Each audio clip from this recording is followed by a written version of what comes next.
My name is Chris. This happened years ago, and it's something I actually forgot about until recently. I was 17 that summer, working nights at a pizza place on the outskirts of my childhood hometown. I wasn't thrilled with it, but with no money and two parents who would have killed me for being unemployed, I couldn't complain. It was one of those jobs you take because nothing else is hiring. Slow shifts, sticky uniforms, and a beat-up delivery car that barely made it up hills. At least I didn't have to drive my own car. That would have sucked. Oh yeah, that this is super relevant, but I do want to mention that the pizza was god-awful, like genuinely terrible. I couldn't understand. Actually, I still don't understand why anyone in their right mind would order from that spot. If not for the technology and relatively nice atmosphere it provided, I honest to God don't think we ever would have gotten a single order. That place is definitely the thing I missed the least about my childhood hometown, and that's saying something. The one saving grace about working there was that because the pizza was so bad, or because the place itself was so far away from our downtown, or maybe a combination of the two, people rarely ordered from us, so most nights were dead quiet. I'm not going to bore you with the mundane details about how my nights typically unfolded. It was a pizza place.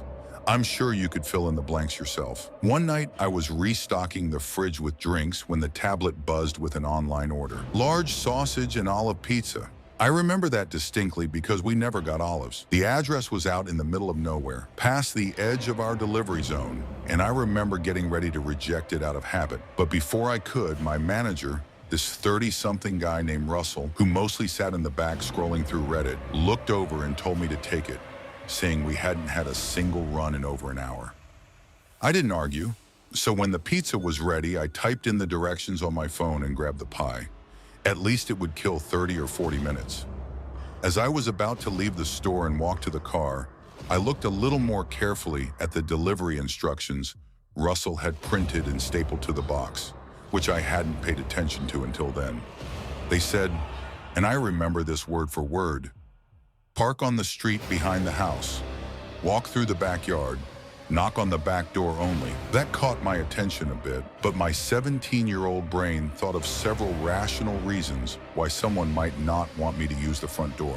Maybe they didn't want to wake an old person or a young child in the house. Maybe the front door of their house was being renovated. Maybe they wanted to hide the delivery from a parent or spouse. It really could have been any number of things. Plus, all I could think about was how slow the night was and how much longer it was going to feel if I sat around folding boxes. So I just decided to do my job. But the second I stepped outside, I started having second thoughts.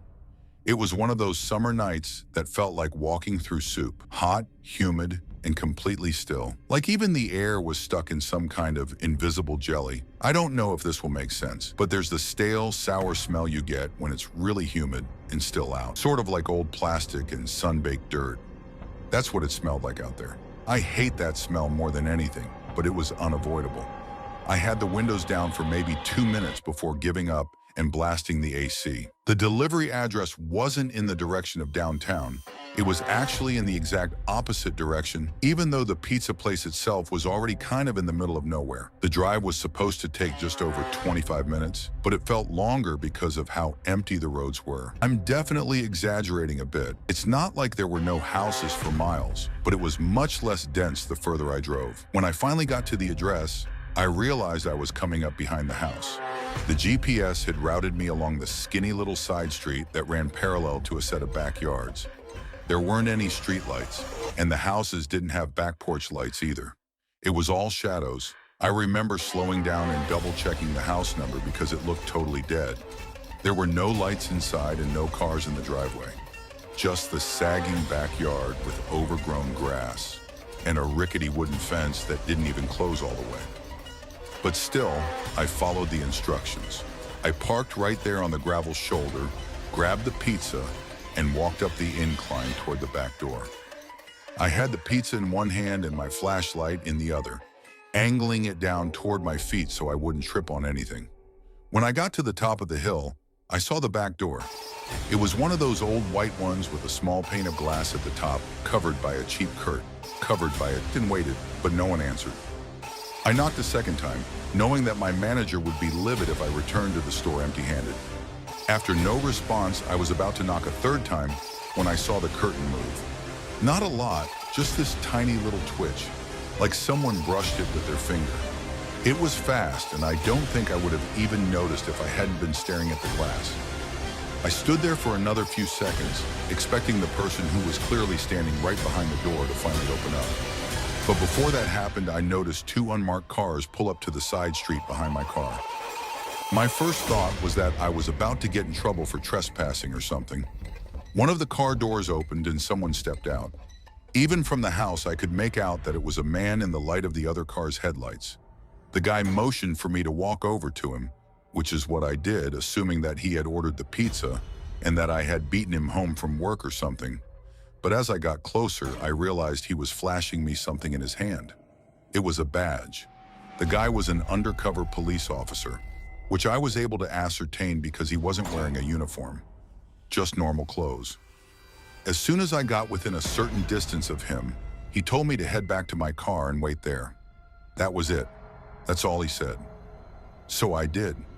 I backed away slowly, climbed into the delivery car, and sat there watching. That's when I realized there weren't just two officers. There were 5, maybe more. All of them had flashlights, but none of them said a word. They moved stealthily, circling the house like they were trying not to be seen. Not one of them knocked or announced their presence, which I found strange. It was a pretty bizarre sight. I remember one of the officers reaching for the back door handle, the same one I had just knocked on, and gently trying it. When it didn't open, he just nodded at one of the other guys and backed off. It felt like I was watching something I wasn't supposed to see, and I guess I was. Eventually, the first officer came back to my car and crouched beside the window. I rolled it down and he looked over the pizza box on the passenger seat and let out this short sigh. He was relatively vague with what he told me, but he didn't seem like a tool, just that he was trying not to say too much. Basically, he said that there was an ongoing investigation involving that property and that he, along with the rest of the officers, were staking it out. He apologized for taking so long to intervene and told me that I had pulled up the exact time they were repositioning their vehicles. I asked if he wanted to see the delivery order, and he nodded. I pulled it up on the delivery app, but I could tell it was useless. There was an associated phone number with the order, along with the delivery address and the first name, Jerry, but it didn't seem particularly helpful. The officer read it, took the number down, then told me to leave immediately. I expressed my frustration to him, saying that my boss was going to kill me for returning with the pizza, and the guy just shrugged his shoulders. Then he repeated his instruction for me to leave and started walking away from the car. I was pissed, but there was nothing I could do, so I drove off. It took me the entire ride back for the whole thing to sink in. I didn't really grasp the gravity of the situation until stepping out of the car. If the police hadn't intervened when they did, something awful could have happened. I don't even know what. The more I thought about it, the more I realized that the threat of the police was probably the only reason the person didn't open the door to accept the pizza. But why would someone order a pizza if they were being staked out? Maybe the person inside the house didn't know they were being watched. Or maybe they did and I was part of some test run. Like maybe I was the bait to see if the cops were watching that side of the house or if they left. The curtain moving, the silence, the timing. I don't know. What I do know is that I will never get an explanation for what happens. And thinking back to this incident is mostly a waste of time. I probably would have forgotten all about this if one of my high school friends hadn't brought it up the other week. I didn't even remember it at first. It's probably best I forget about it again, but I figured I'd share it here before that happens. Here.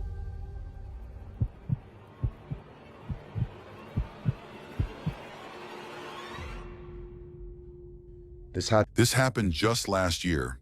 I'm 40 now, married with 2 boys ages 7 and 5. I work in insurance, which sounds boring because it is, but we're stable and that's all I care about at this point in life. A couple of years ago, my dad passed away after a long bout with cancer. He left behind a beach house down in Delaware that I had never been to before because he used to rent it out year-round.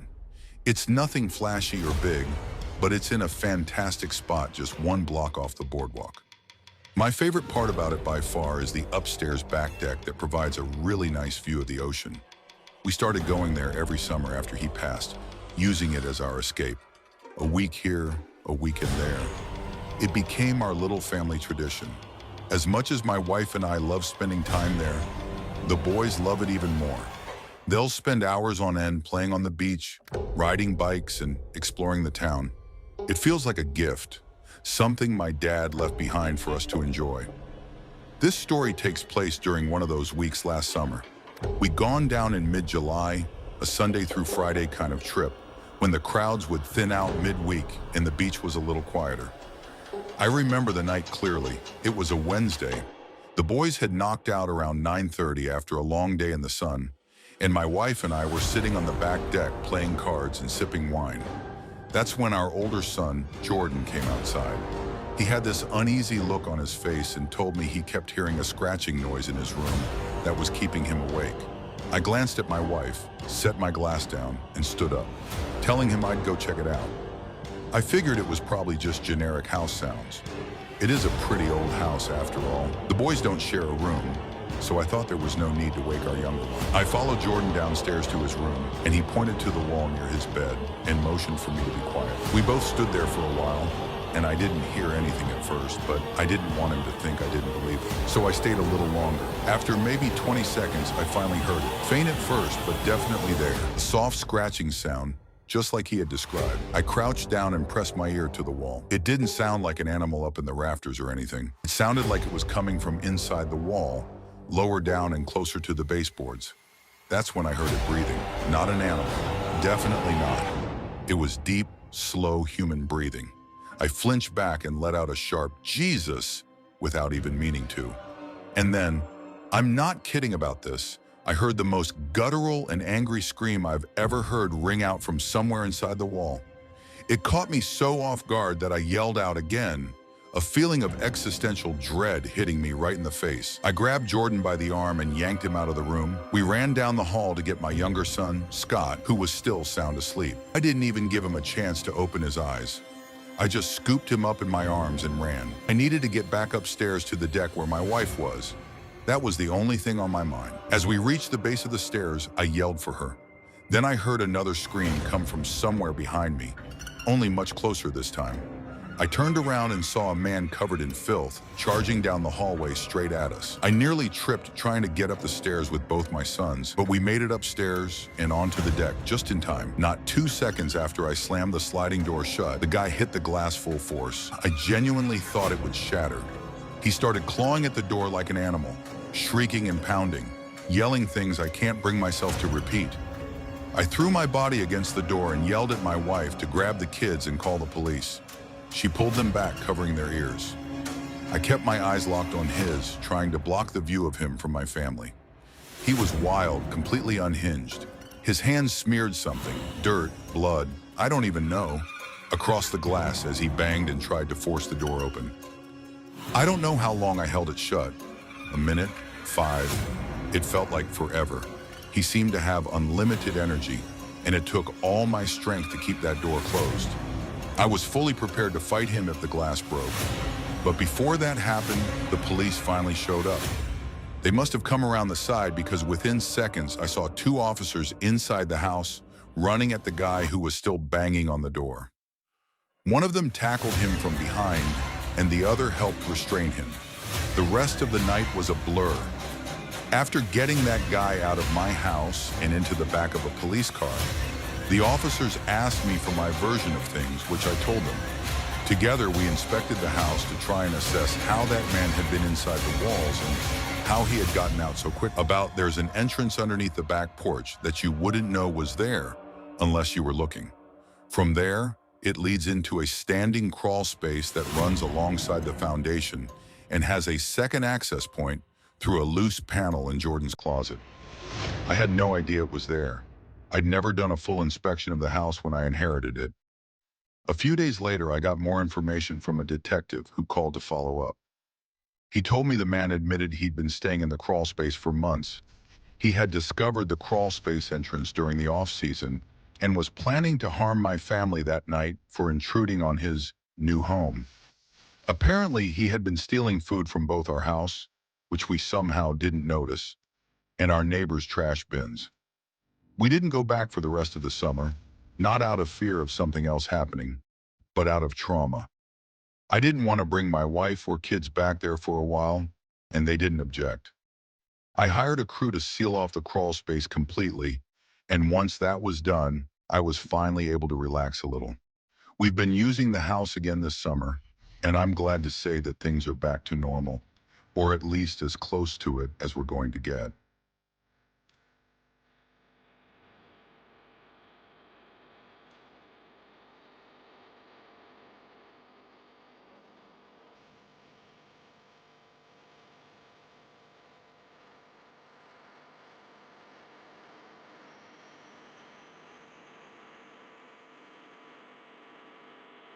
I grew up in a kind of rural area where you could ride your bike for miles without seeing another person.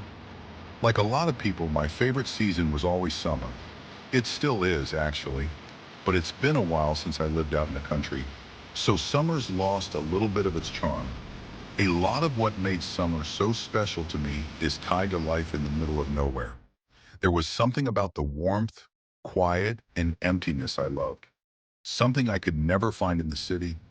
It's hard to explain, but I just felt so isolated in a good way. Like I had my own little corner of the earth all to myself. Like I could disappear for hours and no one would know. Summer nights were always the best. The darkness added to the feeling of privacy and freedom that the little girl I used to be craved. I was 16 at the time. I had a friend back then named Taylor. She was a little more reckless than me, always pushing the limits in small ways. One random night in July, we decided to go stargazing. Just us, two bikes, and a bottle of wine. It wasn't the first time we had done something like this. Actually, it was something we did quite often. That is, until what I'm about to tell you happened. Come to think of it, this was probably one of the last times we went stargazing together. We didn't have a specific plan, just a direction. We wanted to go somewhere new since the old spots were getting a little repetitive. Taylor said she knew a good spot past the edge of town, some abandoned stretch of farmland where nobody would bother us. It was sometime around 10 o'clock when we left. I'm not sure how long we biked. Maybe 20 minutes, maybe 30, but we didn't stop until we were past anything even remotely civilized. At some point, Taylor just stopped her bike abruptly and told me we were here. I wasn't really sure what here meant since there were no descriptive landmarks around, but it still felt perfect. Wide open field, no buildings, no fences, no cows, just a huge patch of grass and the endless starry sky. We spread out a blanket and popped the cork with a little opener Taylor had somehow remembered to bring. It was some cheap red wine that didn't taste all that good, but it did the job. We lay there for a while, passing the bottle back and forth, pointing out the few constellations we remembered by name. Our goal on nights like this was always the same: try and spot a shooting star. At one point, Taylor asked me if I thought we'd actually see one, and I told her probably not, but to keep looking anyway. They're not as uncommon out in the country where you can see so many stars, but you still have to pay attention. Shooting star or not, we were having a great night. The wine was definitely doing its job, and I started feeling myself slip into drunkenness. It was the kind of night that made you feel like time didn't exist, kind of like what I was talking about earlier. This isn't super relevant to the story, but it's one of the few things I remember about that night, so I'll quickly tell you anyway. There was a very brief moment that felt like a blip in the rhythm of the night. We were leaning back, and Taylor looked at me in this way that made me wonder if she wanted something more than friendship. Growing up, I always had that suspicion about her, but it was never motivated by anything more than curiosity. That night, though, it felt a little stronger than I could recall it ever being. I didn't ask, didn't say anything. That kind of thing just wasn't talked about openly where we grew up. And besides, maybe I was just tipsy and reading too much into things. Either way, it passed. We laughed about something dumb she said, and then looked up just in time to catch a shooting star streak across the sky. If anyone has ever seen a shooting star, they know the uncontrollable reaction it elicits. You just can't help but laugh or shout something into the night. The two of us giggled, and Taylor told me to make a wish. I don't remember what it was. Probably something silly. We leaned back and talked for a few more minutes, our moods a little uplifted from seeing the shooting star. I closed my eyes for a moment, not to fall asleep, just to feel the breeze on my face and settle further into the stillness. I swear on my life, my eyes were not closed for more than 5 seconds. When I opened them, Taylor was gone. Gone. Gone. Not just off to pee or fiddling with her phone, actually gone. Both she and her bike were nowhere in sight, even though mine was still sitting right next to the blanket. I sat up fast thinking maybe she was messing with me. But even after turning a full 360, I couldn't see her. In that moment, I felt this unexplainable fear wash over me. The empty field I was sitting in suddenly felt suffocating, and the gentle charm of the night was replaced by panic. The stars looked dimmer. That's the part I can't forget. The sky was still there, but it felt off, like someone had turned the brightness down or smeared something over it. And the air felt colder too. Not like it had cooled naturally, but like I'd stepped into a different version of the same place. I pulled out my phone to check the time. It was 3 a.m. exactly. That timestamp is burned into my memory and probably will be forever. I had to blink a few times to make sure my mind wasn't playing tricks on me. It hadn't even been midnight just a few minutes ago. I kept staring at the time on my phone, wondering if I had somehow fallen asleep. I knew I hadn't, but I couldn't be sure. Would Taylor really leave me there all alone, though? Even if I had dozed off, there was no way. She wouldn't have done that in a million years. I stood up, spun around, and called her name over and over, but she didn't answer. The only logical explanation was that she had ditched me for some reason. Maybe she'd gotten annoyed or wandered off and left me passed out, but I couldn't figure out why. We hadn't argued and the vibe had been good, really good, honestly. I called her phone a bunch of times, but those went unanswered too. After that, I started crying. I mean, can you really blame me? I didn't know what else to do. I grabbed my bike and started pedaling back toward my house, trying not to panic. That ride felt like it took forever. It was probably the scariest I'd ever felt on a bike. I didn't stop until I made it back to my driveway, completely out of breath and still not understanding what had just happened. I went to sleep immediately. The next day, I texted Taylor first thing in the morning, expecting an apology or at least an explanation. Instead, she demanded one from me. She asked me word for word, "Where the hell did you go last night?" I told her what I remembered, how I'd woken up alone at 3 a.m. and assumed she'd left me. But then she hit me with the thing that made me send this story in. She said she was the one who had woken up alone at 3 a.m., and I was the one who was gone. She waited for me for over an hour, then biked home angry and confused, assuming I'd gotten annoyed and left her there. According to her, I just vanished, and I was just as convinced the same thing happened in reverse. We went in circles trying to piece it together, but nothing added up. Neither of us had memory gaps beyond that moment. Neither of us had texts or calls or anything that could help reconstruct what actually happened. Even though both of us swore we remembered calling each other after waking up. None of those missed calls were in either of our phone logs. Eventually we dropped it, or at least stopped talking about it. But I think both of us were far more terrified than we wanted to admit. I know I was. For months, I'd find myself lying in bed, looking out my window at the stars and remembering that night. Taylor and I didn't stargaze much after that, maybe once or twice. In a sense, things did go back to normal. We continued living our lives, and that was that. But even now, I still have no explanation for anything that happened that night. I wouldn't call myself superstitious or a believer in the paranormal, but everyone I tell this story to immediately attributes it to something unnatural. Maybe they're right, but I really don't like thinking about that. I do consider the possibility that she simply lied to me. Either way, I get a really unsettled feeling, like something happened to us that night that I'll never figure out for as long as I live. I haven't heard from Taylor for years, but I'd bet my life that she too still wonders from time to time about what happened to us that summer night in the field.